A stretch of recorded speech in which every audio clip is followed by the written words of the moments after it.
my friends. Sorry about the loud music on the opening. I just can't seem to figure out how to make it so it doesn't blow your heads off.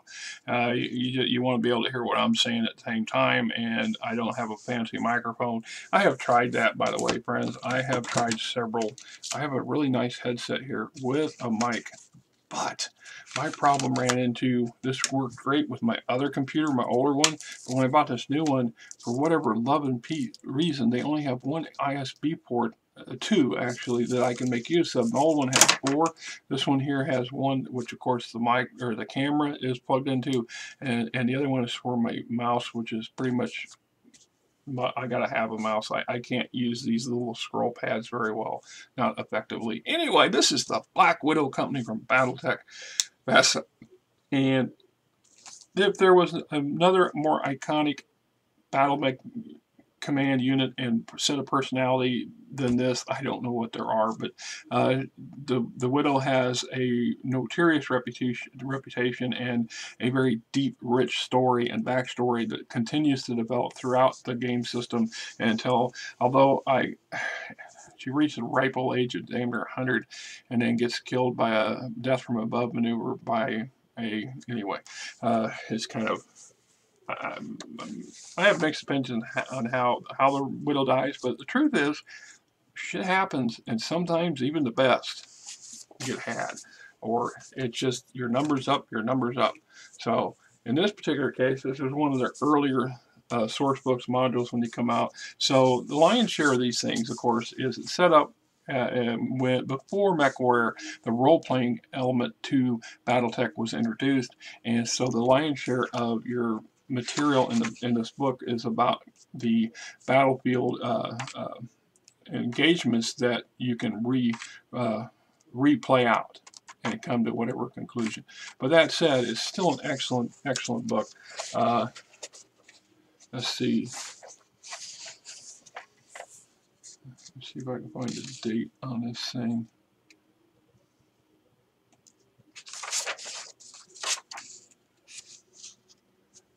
Well, I'm not sure. I want to say this was the mid 80s. Kind of weird. I mean, I'm sure it's here. I'm just not seeing it. So basically, the Queen of Spades, the First Lady of Death, and the Black Widow are all names given Natasha Kerensky, the captain of an independent company, Wolf's Dragoons. Book details Kerensky and her Black Widow company, also gives some history behind the formation of Wolf's Dragoons and some of the battles and campaigns the mercenary regiment fought.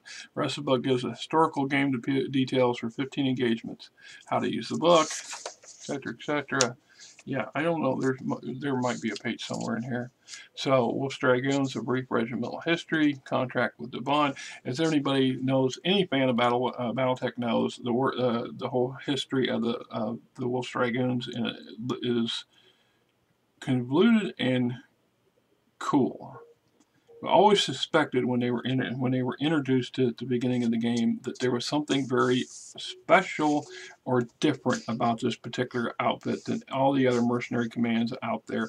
The speculations were purposely and well done in my mind by the creators to leave a lot of vague references in place because it left a wide open for further development down the road and how it turns out. So Wolf's Dragoons first appeared in Assured just 20 years ago in 3005. In that year, the regiment's dropships and transports just showed up around the planet, scared the crap out of everybody. These people had, it was implied that perhaps they had located a ancient Star League brine catch or supply depot and utilized its vast wealth and resources to form one of the largest, most comprehensive, most potent mercenary military commands in the inner sphere at that time. And in some aspects that they were actually exceeding what was the best that the houses could put out at that point. Anyway, so they go and they bounce. Every X amount of years, they change their contracts. They go from one house to the next, but they go in like a circle. So they eventually end up serving the Draconis Combine or House Karita, and a whole lot of skullduggery and other issues takes place. And the Wolf Dragoons declare a personal war against House Kurita specifically, and it's the first time in their existence that they turn, at the end of their contract, they turn around and fight the people that they just worked for, but for many good reasons.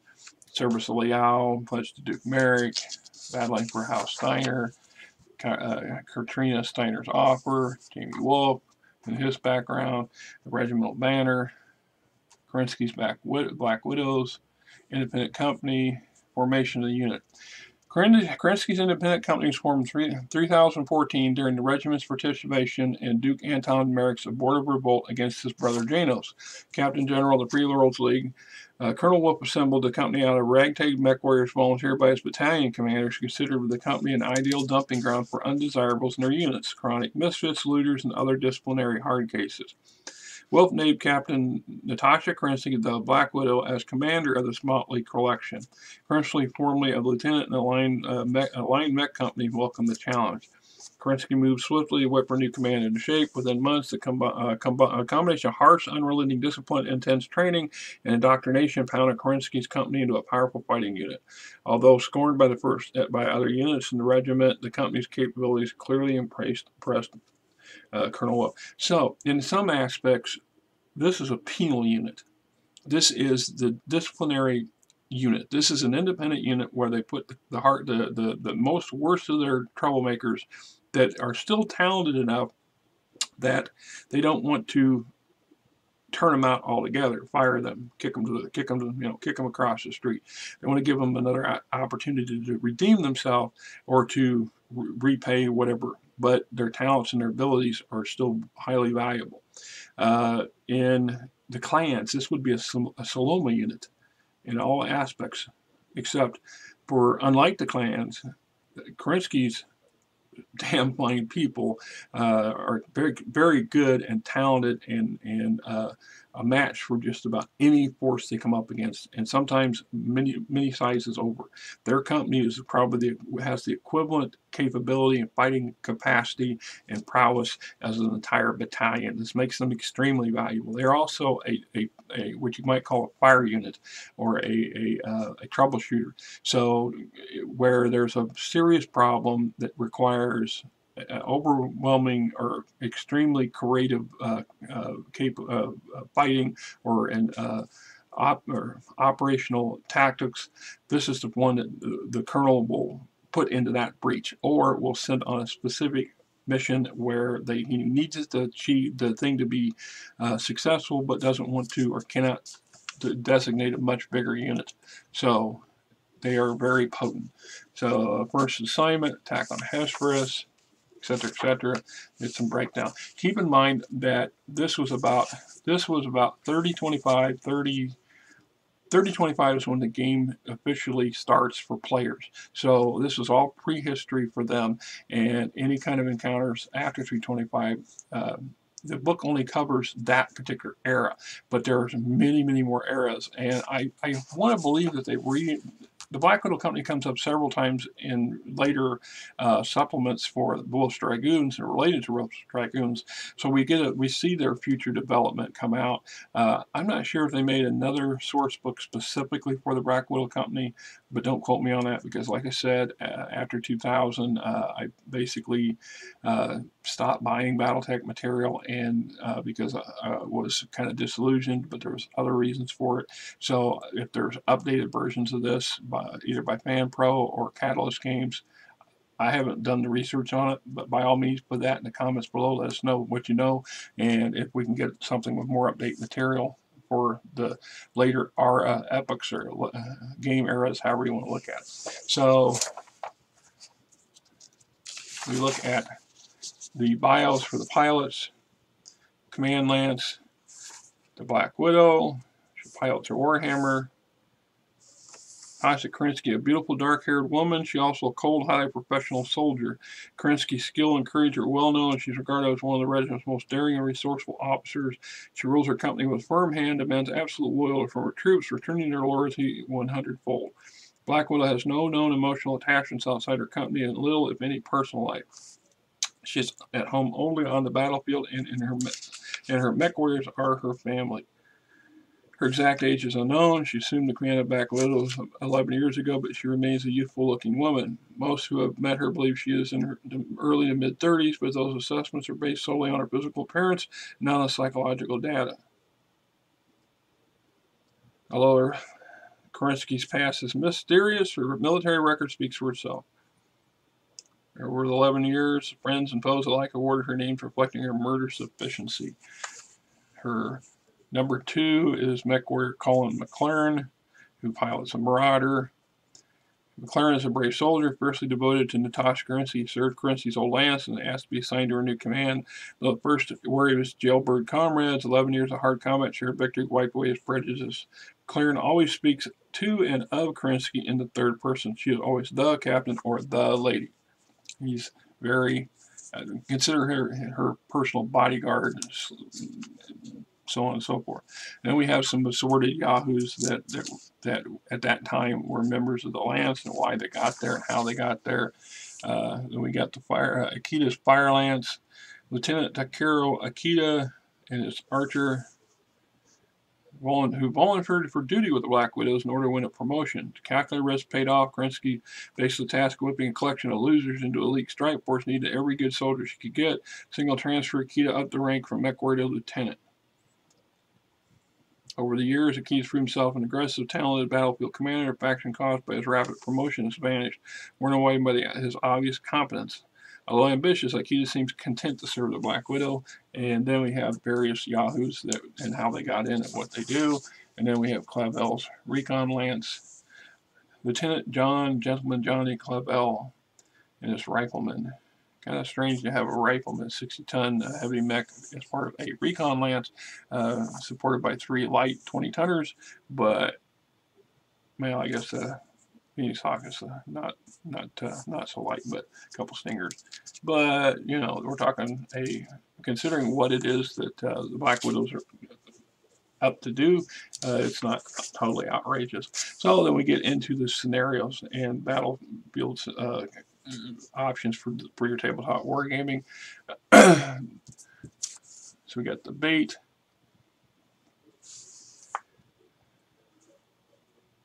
So in summer of 3022, under contract to House Steiner, the 1.5 battalions of Wolf Dragoons have been dispatched to Kessel to raid the supply stores of this House Krita-held world. They are being opposed by elements of Smiths and Chinese bandits, and once renowned mercenary regiment has fallen on increasingly hard times. During the first few days of the campaign, but almost everything has gone Wolf's way. The bandits have been able to put up very little effective resistance. Desperate to find a way to halt the enemy's bands to bolster their flagging morale, the bandits have hatched a plan to use guile rather than force to win today. So all I catch is that the Widow has just attacked is an elaborately prepared traps of several crates of spare parts at the site have been raided with delayed action explosives. 2 bandit lances are assigned to the site, etc. So there's always skullduggery. We got Queen's Bandit. The first Lady did. This would be New Aberdeen, battle at New Aberdeen. For 5 more minutes, I swear to you, that's all we would have needed. Hell, I had the Warhammer in my sights when everything fell apart. A few more minutes, and Natasha Kerensky would have been just another battle mech memory. Idle boast, huh? Now you listen to me, wise guy. Jack Redmond doesn't boast. I was with the Aerodynamically Light Horse, Stedman's company, and we fought the Widow. We fought her 5 times in New Aberdeen, and we held our own pretty damn well, thank you very much. Yeah, I know Devon pulled us out, but not because the Light Horse couldn't take it. No way. How to lose my arm? Well, you can thank the Black Lady for that. That was one fight where we didn't have much of a chance, thanks to you, that young know-it-all, Captain Stedman. Damn it, glory hunting. We had the Widow 3 different times around the firth. 3 times boil, and each one rougher than the time before. And she's one mean lady, I tell you, and she never gave up. Always too cagey to fight when we had an advantage, although we were never able to fight it up and stand to a standout. That's the testament to her skills and abilities. So here we go on to Scavenger Hunt. Culture 3 is an uninhabited, barren world, empty save for the outposts maintained by House Devon. And recently, however, the Devon has begun to utilize the world as a major staging place, etc. So we go through the Spider Trap, 2 kinds of luck, and Battle for Coruscant, been raging for for the past week. Both Combine and Federated Sons battered, and many units running low on expendables. Federated Sons involved in this action events forces the two companies, the Third Guards and Linden's company. Their orders are to kill or capture Natasha Kerensky, the infamous Black Widow. Yeah, good luck with that. The chill of war. Depredations of Valsex pirates become serious enough to prompt the Dragoons Combine to postpone operations against Federated Sons for a time, deal with Vasek, which is a periphery bandit kingdom. Final test, etc., etc. Dawn patrol. So you can see, you get the gist, and there's quite a few of these potential, right? So lots of good stuff in here. Lots of. I like the art. Some of it's old and kind of campy, cheesy, but still, I always loved this unit. I never ran it as a player. I always used it as a foist or a foil against other players when I was running MechWarrior as campaign settings, like once in a blue moon kind of scenario where you're in the right place at the wrong time kind of thing, and you run up against elements of the Black Widows. Usually just one lance of the Black Widows was more than a match for entire companies of regular troops, and that's the way they were to be played out. The elite of the elite and fanatics of the top tier, right? So a lot of good stuff in there. Great book. Nothing else. Gotta love the kind of the pre-art, because there's some weird stuff going on that cover.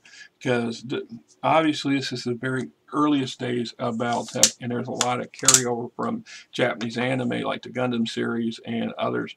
The mechs do not look anything like what they look in the blueprints, and obviously, I mean, they just look very, I don't know, Japanese artsy. And then we got all kinds of, in this case, it's supposed to be robotic. It's a debate. Some people say these are robotic troopers, and they kind of do, or these are battle armored troops, or really heavily armored troops. And in any case, battle armor doesn't come into play for many more years in the actual campaign or in the game system. There's no such thing as combat robotics in BattleTech whatsoever, as a tech line, a tech tree that they never developed. So it's just one of those, somebody had to make some art, and this one looked good enough, they slapped it on there and said, right on. At least that's my opinion on it, and that's all that matters, my opinion, and whatever the heck you guys got to say in the comments below. Until next time, this is Rick, and your seat at the table.